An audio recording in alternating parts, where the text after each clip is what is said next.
बोलिए सतगुरु बंदी छोड़ कबीर साहिब की जय हो। सतगुरु मदनपति साहिब की जय हो। सतगुरु वैराग साहिब की जय हो। सभी संतों की जय हो। सभी भक्तों की जय हो। सकल हंस को बंदगी साहिब बंदगी सतनाम। तो आज जो हम जिस विषय पे बात करेंगे सवाल जवाब ही होगा। बहुत से सवाल हैं जो जिज्ञासुओं के मन में हमेशा सवाल बने रहते हैं और वो पूछते हैं। तो आज के जो सवाल हैं, सबसे पहला सवाल है, बहुत से लोग पूछते हैं कि आपका जो पंथ है वो कबीर पंथ है या मदन पंथ है। बहुत डीप सवाल है और बहुत ज्यादा लोग पूछते हैं इस बारे में कि आप मदन पंथ करते हो, लेकिन ये तो कबीर पंथ है। तो इसके बारे में बता दूं मैं आपको कि ये 101% कबीर पंथ है, इसमें कोई दो राय नहीं है। ये प्योर कबीर पंथ है। लेकिन जब हम बात करते हैं कबीर पंथ की, तो कबीर पंथ और भी बहुत सारे हैं। जैसे धर्मदास जी की जो गद्दी है वो भी कबीर पंथ कहलाते हैं। गरीबदास जी की जो गद्दी है वो भी कबीर पंथी कहलाते हैं। दादू जी की गद्दी है, उनका भी कनेक्शन कबीर साहब के साथ था। भीखा जी नाभा जी की जो गद्दी है वो भी कबीर पंथी कहलाते हैं। तो जब सब कबीर पंथी हैं तो हमें कैसे पता लगेगा कि हम कैसी साधना कर रहे हैं, कौन सी साधना कर रहे हैं। फिर तो सब एक हो गए। अगर एक ही कबीर पंथ है, सारे कबीर पंथ है, फिर तो सब एक हो गए। फिर तो किसी भी गुरु को धारण कर लेना चाहिए, खोजबीन की तो जरूरत ही नहीं है। जैसे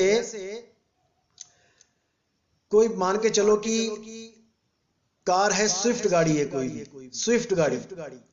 तो जब आप मॉडल नंबर लेके जाते हो तो आप किसी भी एजेंसी में लेके चले जाते हो मारुति की, और वहां से गाड़ी निकाल लेते हो, क्योंकि हर जगह सेम ही डिजाइन मिलेगा, सेम मॉडल मिलेगा, हर चीज सेम, एक्सेसरीज मिलेंगी, सब कुछ सेम, गाड़ी भी सेम, कंपनी भी सेम। फिर वहां पे परख नाम की कोई चीज नहीं होती है। वो तो जैसी कंपनी से ओके टेस्टेड आई है वैसी ही आपको दे दी जाएगी।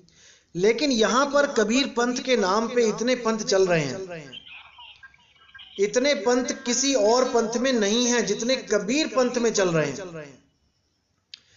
बाकी जहां भी देखोगे सबका भगवान एक, सबका वाहिगुरु एक, सबका अल्लाह एक, लेकिन केवल कबीर पंथ में कबीर तो सबका एक, लेकिन भक्ति करने का तरीका सबका अलग। अब यहां पे आती है असली दिक्कत।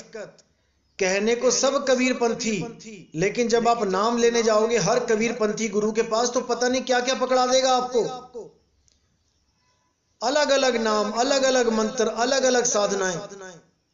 यहां पर कंफ्यूजन होती है बहुत जबरदस्त कि कौन सा कबीर पंथी, आपकी भक्ति विधि क्या है। क्या आप गरीबदास जी वाले मंत्र जपते हैं जो उनके ग्रंथ में लिखे हैं, या आप धर्मदास जी के नाम जपते हैं जो उनके वंश में मिलते हैं, या आप सोहम का नाम जपते हैं जो और कबीर पंथ में मिलता है, या ओम का नाम जपते हैं, क्योंकि कबीर पंथ में तो सब कुछ चल रहा है। क्या आप अकार मकार हकार जपते हैं, सकार? तो ये सब नाम कबीर पंथ में ही चल रहे हैं। इसलिए हमें अपनी भक्ति विधि बताने के लिए, उसको अलग से शो करने के लिए हमें बोलना पड़ता है कि हम मदन पंथ में हैं। मदन पंथ इसलिए बोलना पड़ता है क्योंकि वो हमारे प्रथम आचार्य हैं, हमारे प्रथम सदगुरु हैं। हम कभी ये नहीं बोलते कि हम दूलमपति पंथ से हैं, या हम जवाहिरपति पंथ से हैं, या हम राम सेवक साहिब के पंथ से हैं, या हम वैराग साहिब के पंथ से हैं। अगर हम बोल रहे हैं कि हम मदन पंथ से हैं तो इसका एक कारण है, क्योंकि मदन साहिब ही वो शख्स हैं जिन्होंने परमात्मा को पाने के लिए अपने गले पे तलवार रख दी थी। मौत को गले लगाने चले थे वो। क्या और कोई है इस पूरे पंथ में जो परमात्मा के लिए अपने गले पे तलवार रख सके? एक भी साधु खड़ा होकर बता दे कि मैंने कभी परमात्मा के लिए गले पे तलवार रखने की कोशिश करी। अरे भाई मदन साहिब ही हैं जिन पर दया करके कबीर साहब ने उनको आके ज्ञान समझाया, आज तभी आप लोग के पास पहुंचा है। अगर मदन साहिब ना होते तो ये ज्ञान आप तक नहीं पहुंच रहा होता। ये कबीर साहब ने उन पे दया करी है, इसलिए उनका नाम आदर के साथ लेना चाहिए। उनके नाम का पंथ बोलने से भी विचलित नहीं होना चाहिए। जैसे दादू पंथी कहलाते हैं, घीसादास पंथी कहलाते हैं, गरीबदास पंथी कहलाते हैं, तो उनके प्रथम गुरु के नाम से पंथ चल रहा है ना। जब उन लोगों को शर्म नहीं आती है अपने आप को दादू पंथी कहने में, घीसा पंथी कहने में, गरीबदास पंथी, धर्मदास पंथी कहने में, तो हमें किस बात की शर्म है भाई। असल में हमारा पंथ कबीर पंथ ही है, असली कबीर पंथ, जहां पे सार शब्द का भेद है, अकह अनाम का भेद है, नी शब्द का भेद है। लेकिन हम मदन साहिब के पंथ से हैं, इसलिए हम बाकियों से अलग हैं। कोई हमें ये नहीं कह सकता कि ये घीसा पंथी हैं, ये दादू पंथी हैं, ये गरीबदास पंथी हैं। भले ही हम सारे कबीर पंथी हैं, फिर भी हमारी भक्ति विधि उनसे अलग है। इसलिए अगर हम मदन पंथ भी बोल देते हैं तो इसका मतलब ये नहीं है कि हम कबीर साहब के विरुद्ध हो गए हैं। अरे कबीर साहब हमारे परमात्मा हैं, हमारे परमपिता परमात्मा हैं। जैसे हम सारी दुनिया में जितने भी जीव हैं, सबका मालिक एक है, सबका पिता एक है। लेकिन मेरे भाई, जब स्कूल में एडमिशन कराने जाते हो, जब राशन कार्ड लेने जाते हो, वहां बनवाने जाते हो, तो पिता का नाम परमात्मा नहीं लिखते। वहां पे कोई पूछता है तुम्हारा पिता का नाम क्या है, तो वहां ये नहीं लिखते कि परम पिता परमात्मा हमारा पिता है, जबकि परम पिता परमात्मा सबका पिता है।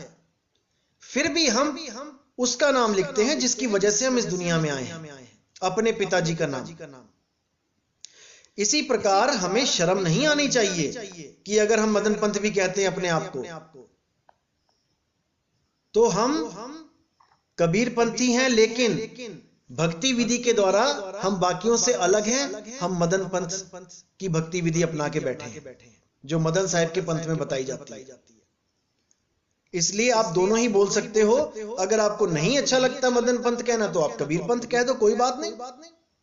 इसमें कोई वैर विरोध नहीं है किसी के साथ। असल में हम कबीर पंथी ही हैं, लेकिन हमारे प्रथम गुरु मदन साहिब हैं, इसलिए हमें उनके नाम लेने में कोई शर्म नहीं आती भाई।